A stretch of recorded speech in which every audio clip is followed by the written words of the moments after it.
Have you ever heard of the word oxaloacetate? Well, I'm sure most of you haven't, but you need to, because this molecule has been stabilized, and it's a molecule that works in our cells, in the mitochondria, and it can transform your cellular function and your health. As a matter of fact, we're going to talk about some of the clinical trials for Alzheimer's, for aging, for some other conditions. And I'm telling you, this one compound has transformed many people's lives. And you're going to hear all about it and why I believe it's something you should add to your supplement regimen. So stay tuned. I'm interviewing the physicist who discovered how to stabilize this important molecule, oxaloacetate, on this episode of Cell TV.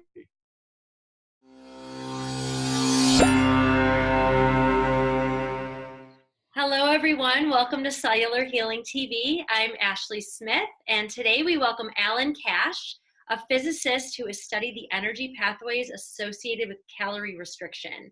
Alan is joining Dr. Pompa today to discuss the latest research on optimal cognitive functioning, steps you can take to produce more mitochondrial mass, the benefits of oxaloacetate supplementation, and what you can do to lessen brain-damaging inflammation. Enjoy the show. Welcome, both of you. Oh, thank you. Yeah, Alan, you know, I told you before we got on, I've been waiting for this interview.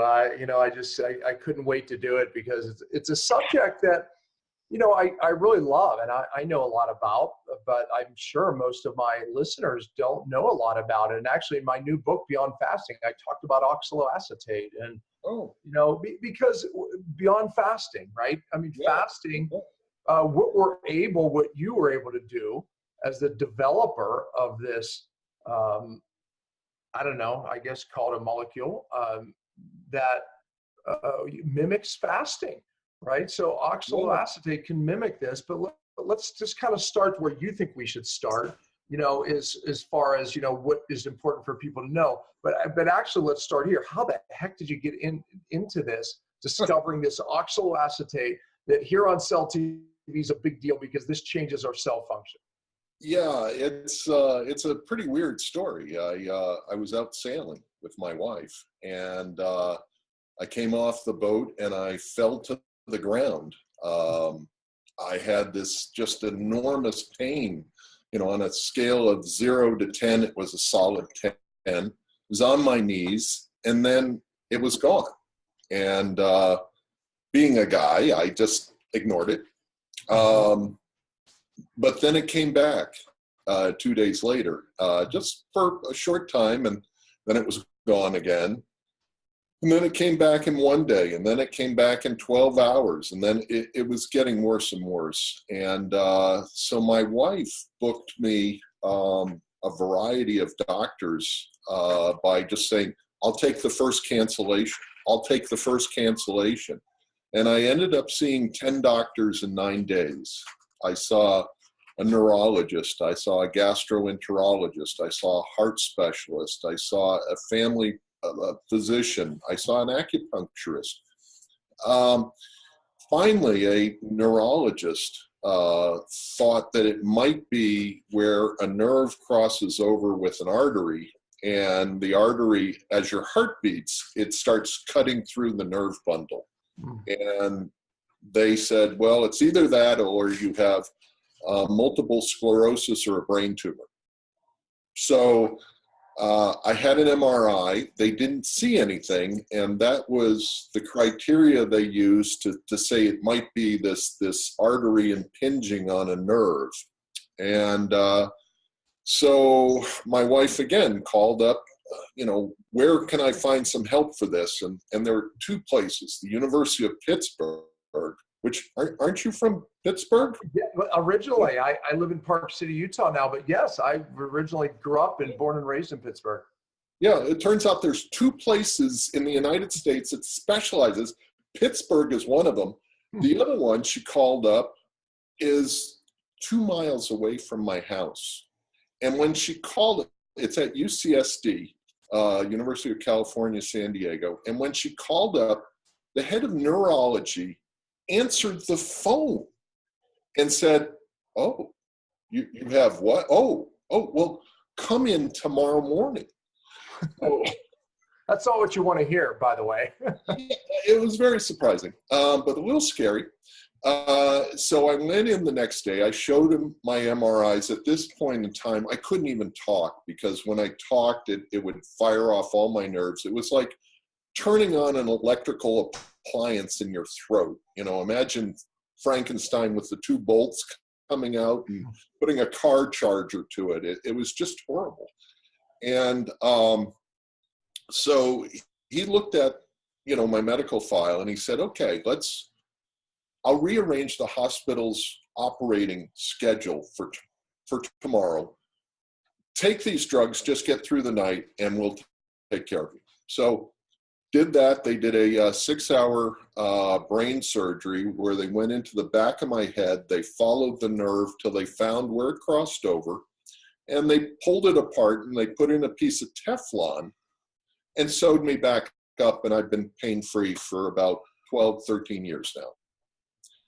So getting to the reason we're ill, you know, in this case, it was a mechanical problem, and fixing that solves the problem. And how often in medicine do we not do that? I mean, do we just look at the symptoms and try to patch the symptoms? Oh, you've got high blood glucose. Well, let's put a patch over here.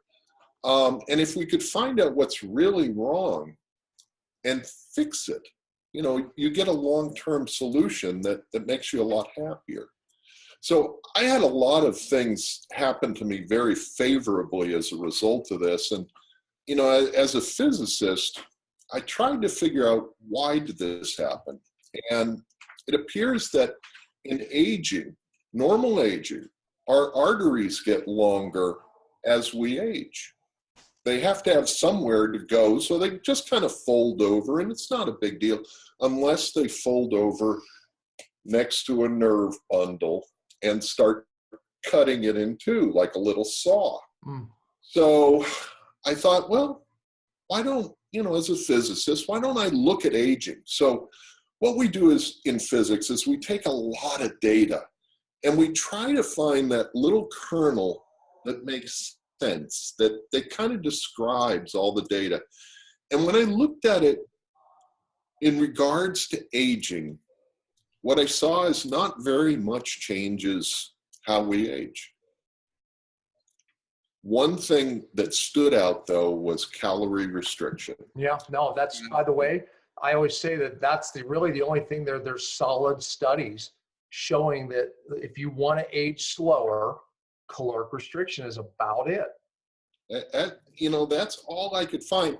Now, there was, when I was looking at this, there was a lot of work going on at MIT and Harvard looking at some of the mechanisms of calorie restriction, particularly increasing NAD plus levels and decreasing the NADH levels, which they're a currency to switch electrons back and forth. So NAD plus and NADH.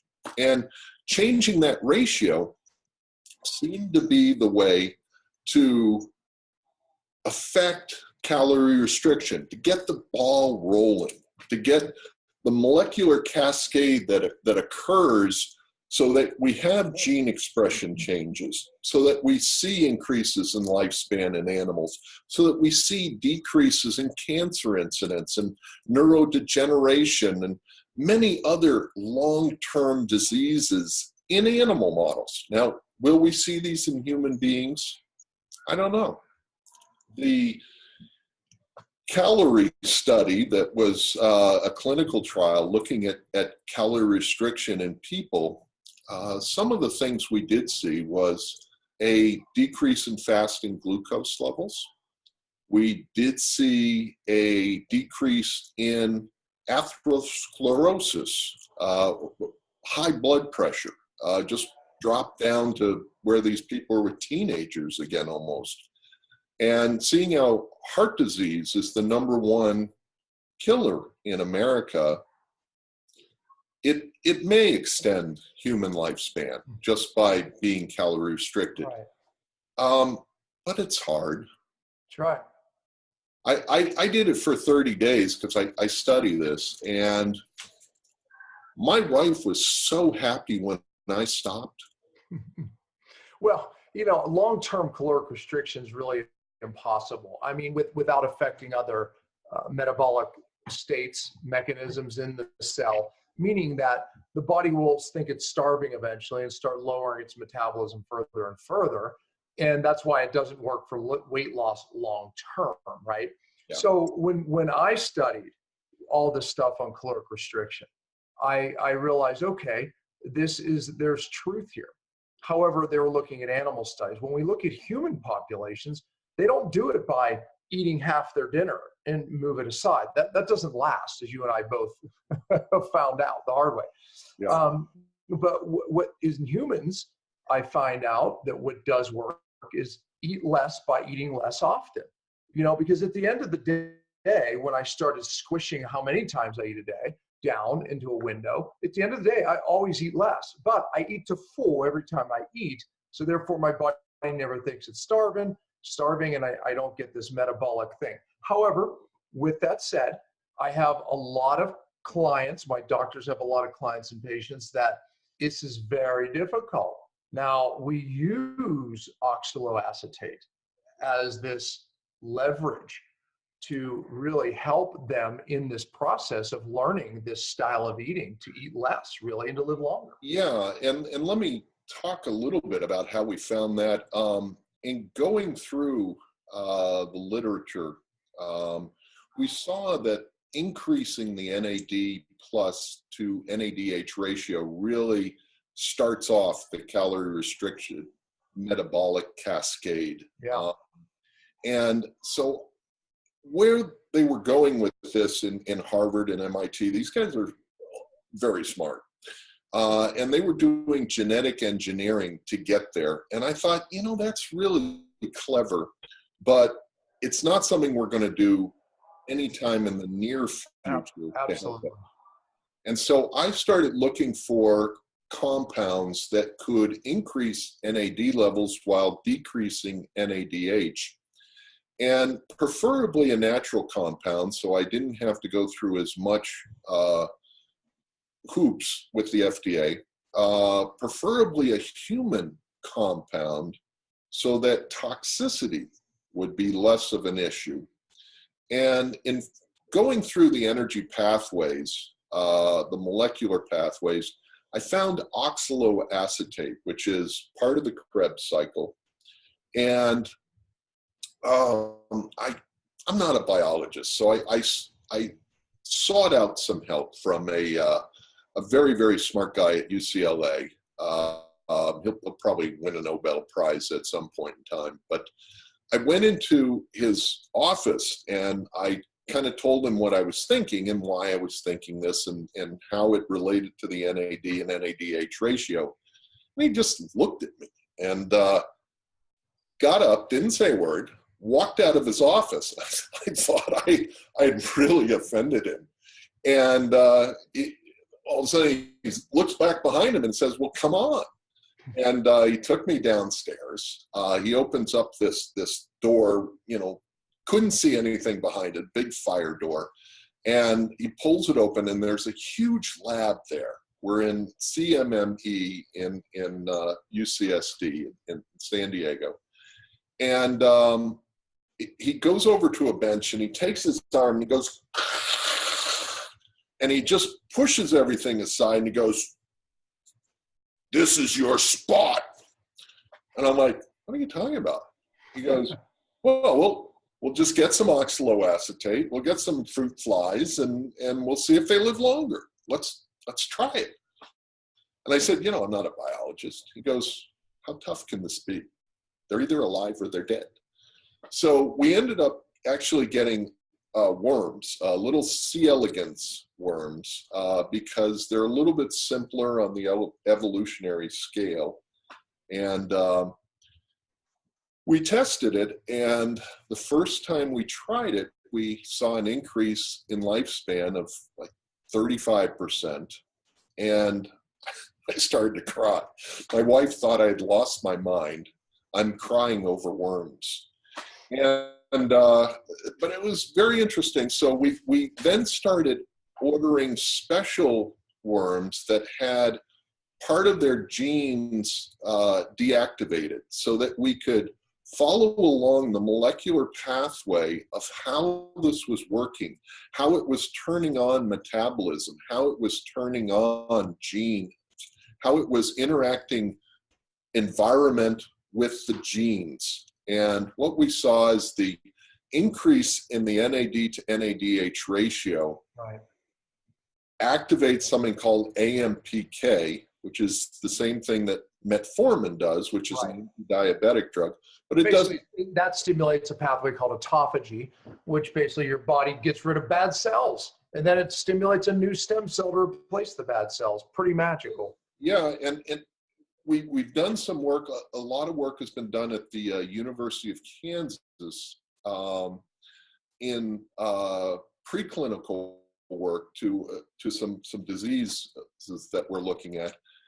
And one of the things we saw is it increases mitochondrial biogenesis. So the mitochondria, the little power plants of your cell, and giving oxaloacetate and turning on this calorie restriction metabolic cascade not only gets rid of the old cells, the autophagy that we're talking about. It upregulates the new mitochondria. Yeah, so we're getting higher mitochondrial densities in the brain. And I don't know about you, but I can always use higher mitochondria densities in the brain because, you know, that just helps with the energy to do what the cells need to do. I mean, when we look at people who are challenged, they're sick, they're not functioning well at the cellular level, brain fog, it's the top 5 symptoms that people have. And we know it's a drop of brain energy, cellular energy in the brain, right? Glucose or ketones, there's something affected metabolically. So upregulating that, one of the things that I noticed using oxaloacetate with these people is, hey, it helps my brain fog. You know, I hear that a lot from people. They just like, they say, I'm now aware. And I'm like, well, it sounds a little mystical to me, but okay, I'm glad you're aware. You know? Right. Yeah, so I mean, this pathway that you're describing, people watching and listening to this show have heard me talk a lot about fasting, and just to kind of pull them back into this conversation a little bit, you know, I've talked about how fasting upregulates through this AMPK pathway autophagy, and then, you know, the body will utilize these bad cells, but it doesn't stop there. It stimulates a stem cell and replaces new. And that happens with cells. It happens with the mitochondria, where we make energy, the powerhouses in the cells. So your body's creating new ones, to your point, right? And we see this happen. You know, in this ratio, folks, when we fast, we see this ratio of NAD plus and NADH. We see this ratio get bigger, meaning you get more NAD plus. That's a positive thing. We just know that happens when people fast or in restricted calorie states. And so what you're saying is that we see this when we take this oxaloacetate. We see this NADH ratio go up. We see it kick in some type of autophagy via AMPK. We see some type of biogenesis of mitochondria, which is obviously happening from stem cell creation somehow. So it's mimicking what's happening in a fasting state. Yeah, and when we look at gene expression, we did this in mice. You know, you have to pick which pieces of the mouse that you look at, and we looked at liver function. And one of the things we saw is there was almost 100% correlation between the genes that we were upregulating and downregulating compared to calorie restriction. I mean, it was pretty amazing. So we have the same pathways that we see in a fasting state: NADH rising, NAD plus rising, NADH lowering. That increases the ratio. Yeah. We see the AMPK pathway stimulated, which stimulates autophagy. We see some, you know, obviously the production, the biogenesis of mitochondria. So we know there's a stem cell production. So so far we're mimicking this fasting state, which is the only thing that we know really is linked to living longer healthy. Right? Yeah, and now you said that even this other pathway is also being stimulated as well, which mimics fasting. Yeah, and interestingly, when we take animals and damage their liver and then feed them oxaloacetate, we're able to turn on the biogenesis of their liver tissue and allow them to heal faster in the liver. And recently, are those some of the clinical trials you're actually doing? Some of the clinical trials we're actually doing, we just finished a phase 2 trial in Alzheimer's disease, because one of the things we're seeing in the animal models is we're increasing glucose uptake into the brain, which a lot of people refer to Alzheimer's as stage 3 diabetes instead of stage 1, stage 2, stage 3. And that's because in Alzheimer's patients, in the hippocampus, an area where we generate new cells that help us with retain memories and things like that, you see a drop-off of glucose uptake into the cells. It's like the glucose is there, but they can't pull it up into their cells.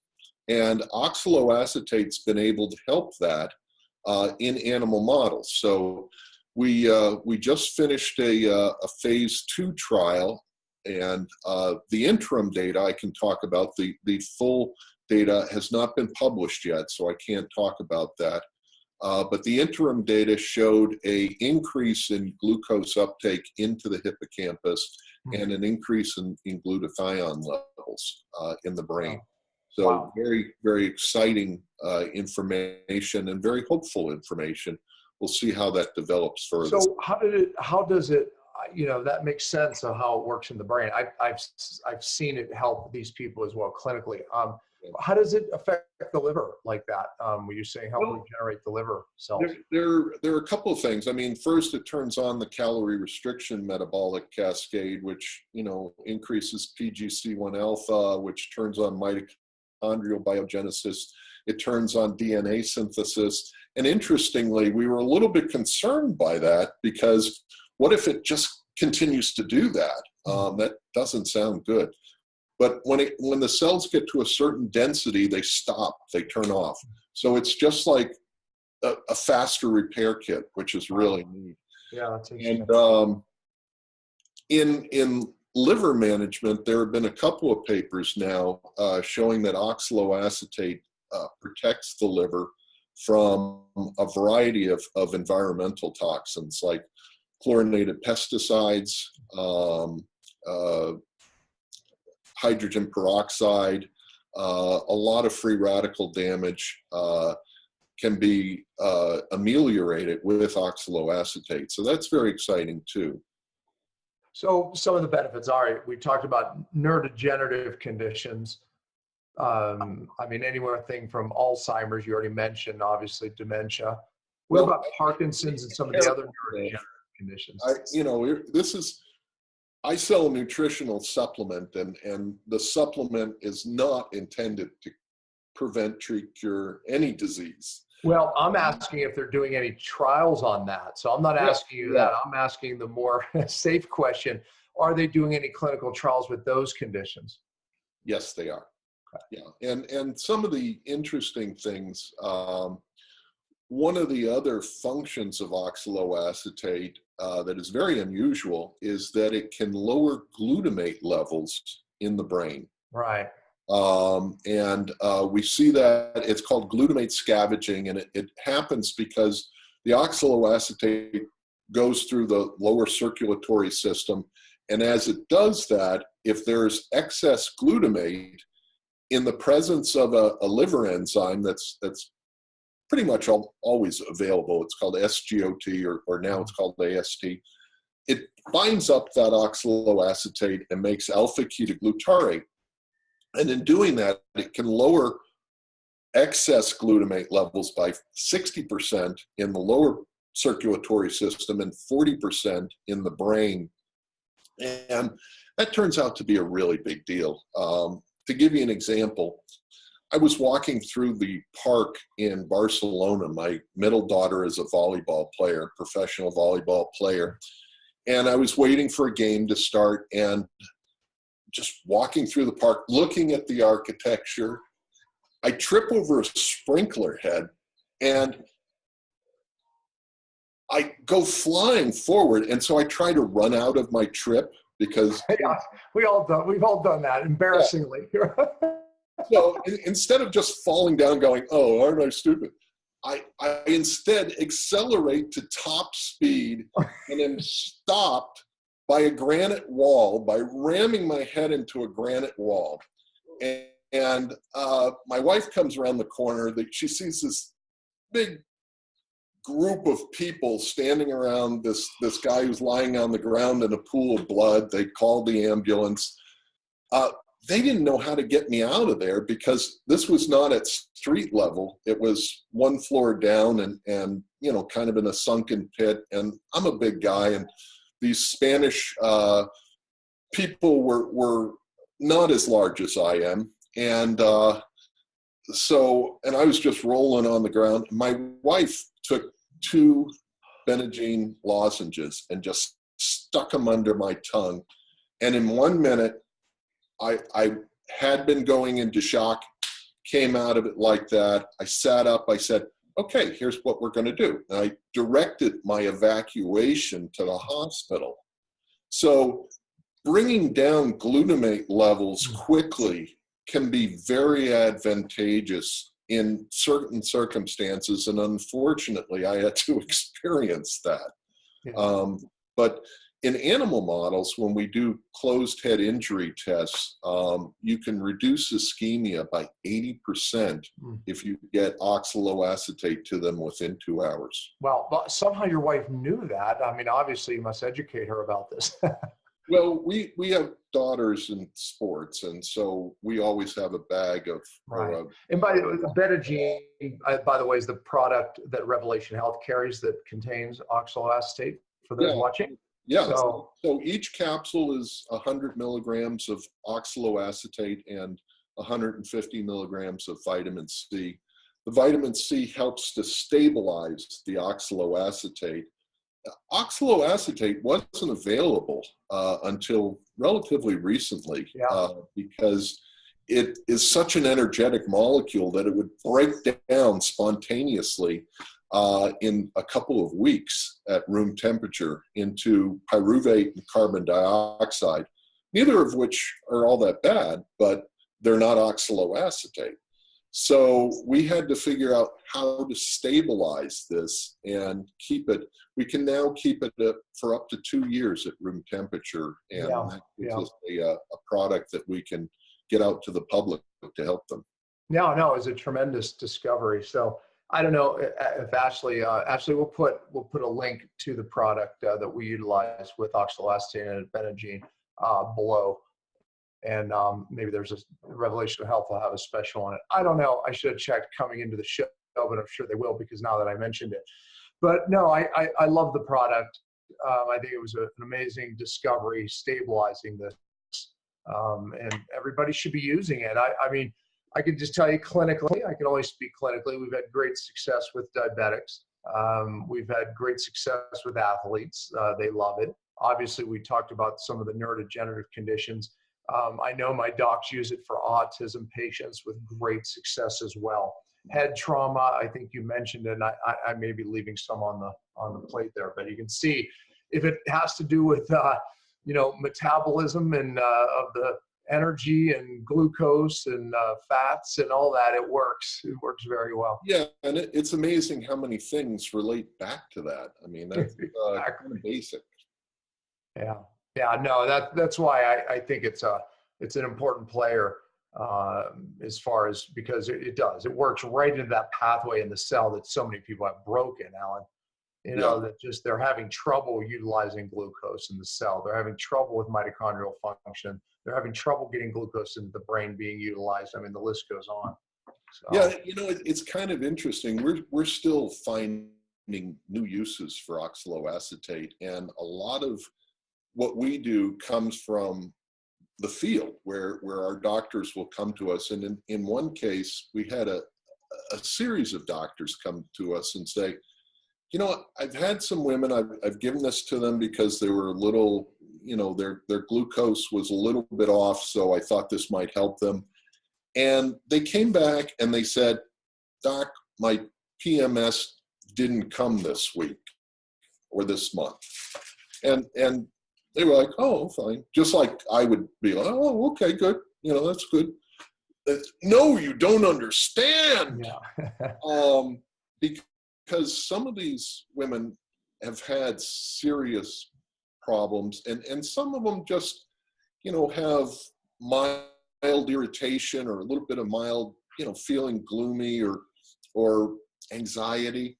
And this seemed to reduce that considerably. And I kept hearing this again and again and again. I was like, And I have 3 daughters, so I know the importance of this in, just everything, dealing with your boyfriend, dealing with your wife, dealing with your children, dealing with your coworkers. I mean, it's so important to be able to have a smooth ride emotionally.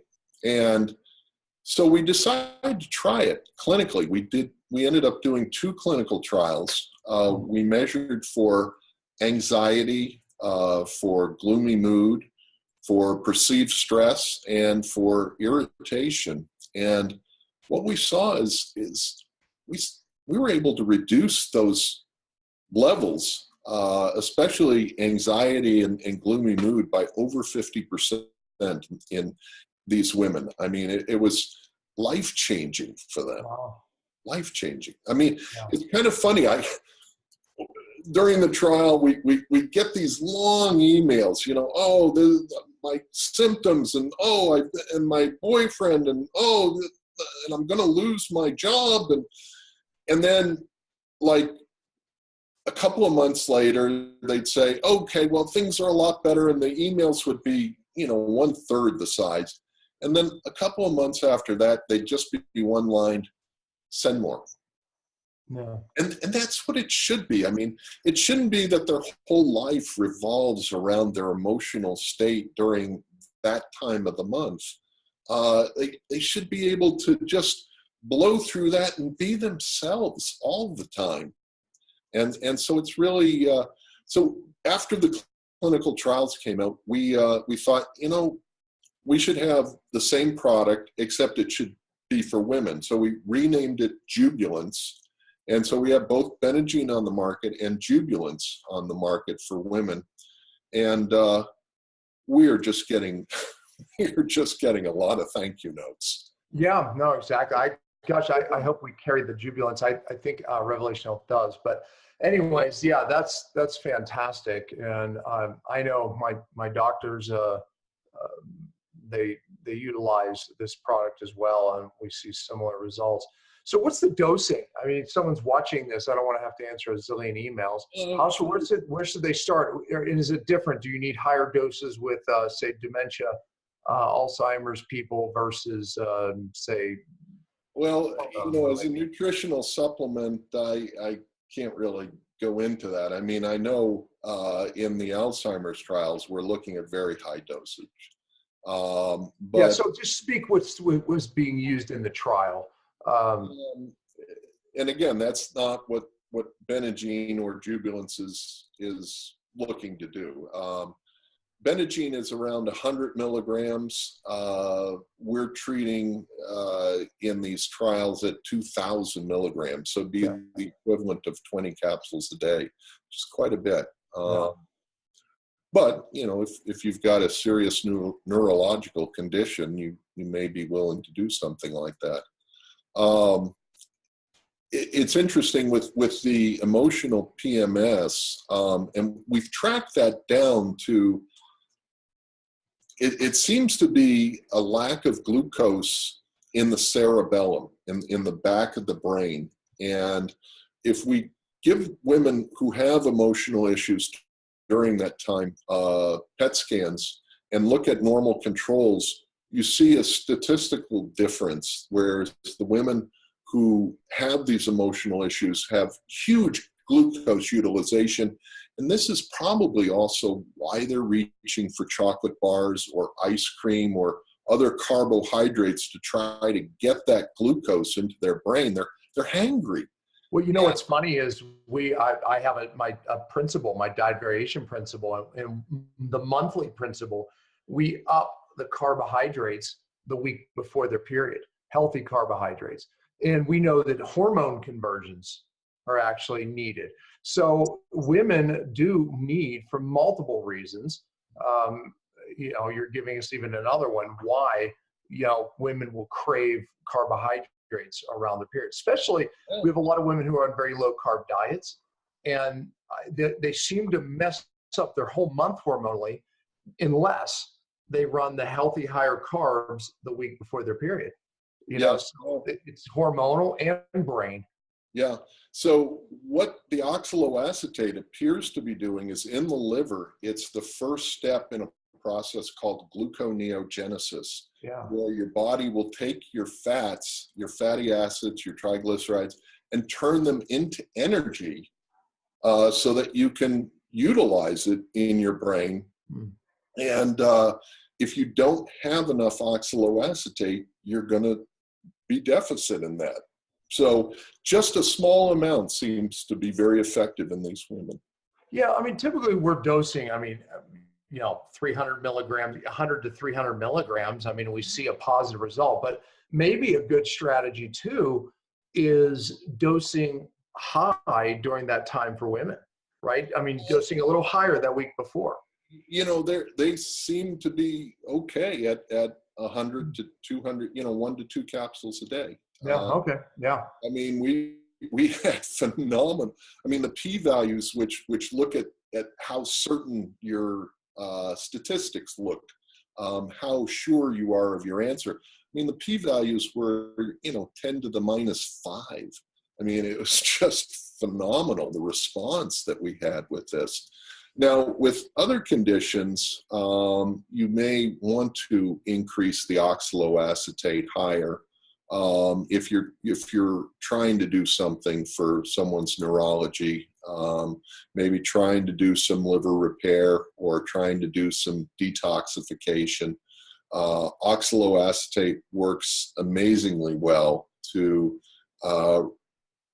take on these environmental toxins like chlorinated pesticides. Yeah, you said that. Interesting. Yeah, but for the most of us, one capsule a day is just great, and that's initially what we looked at it for was anti-aging. I mean, the reason we came out with 1 capsule a day was because a clinical trial that was done in Japan in way back in 1968, they were looking at diabetics, and one of the things we see with calorie restriction or fasting is it virtually eliminates type 2 diabetes at least in primates, in animal models. And in giving them oxaloacetate, they were seeing the same thing. They were seeing reductions in fasting glucose levels. And now we know pretty much why. It's because we're turning on that AMPK pathway, very similar to what some other compounds do. That's not our real focus, but that was our test to see, are we getting that molecular cascade to have calorie restriction, to maybe see an increase in our ability to stay younger for longer, stay healthier for longer. And so that's why we developed this product and got it out onto the market. Yeah. Well, we appreciate you doing that, honestly. And I'm so glad I finally got you on the show. There's a lot of people now who are going to know about something that I've been looking at for some years now, and even put this pathway in the book. I mentioned oxaloacetate. So yeah. Thank you. Absolutely. Well, great stuff, Alan. I thank you for what you're doing and your contribution to this area, and it's been a big one. Oh, and vice versa. I think your work on fasting is extremely important. And, between doing periodic fasting and some of these calorie restriction mimetics that people are like myself are researching, I think we're really going to help a lot of people. No, there is no doubt. This is the real science here. This is the real deal. It really is. I say that because there's so many gimmicks out there, and you wouldn't be on the show if this was one of them. Obviously this is a real deal and there's studies to prove it. Thank you, Alan. Appreciate you. Thank you, and appreciate you giving me the opportunity to share some of our research. Absolutely. And folks, we'll put the links below for the BeneGene and also the other product that he mentioned. So thank you, Alan. Take care. Well, that's it for this week. We hope you enjoyed today's episode. This episode was brought to you by CytoDetox. Please check it out at buycytonow.com. We'll be back next week and every Friday at 10 a.m. Eastern. We truly appreciate your support. You can always find us at cellularhealing.tv, and please remember to spread the love by liking, subscribing, giving an iTunes review, and sharing the show with anyone you think may benefit from the information heard here. And as always, thanks for listening.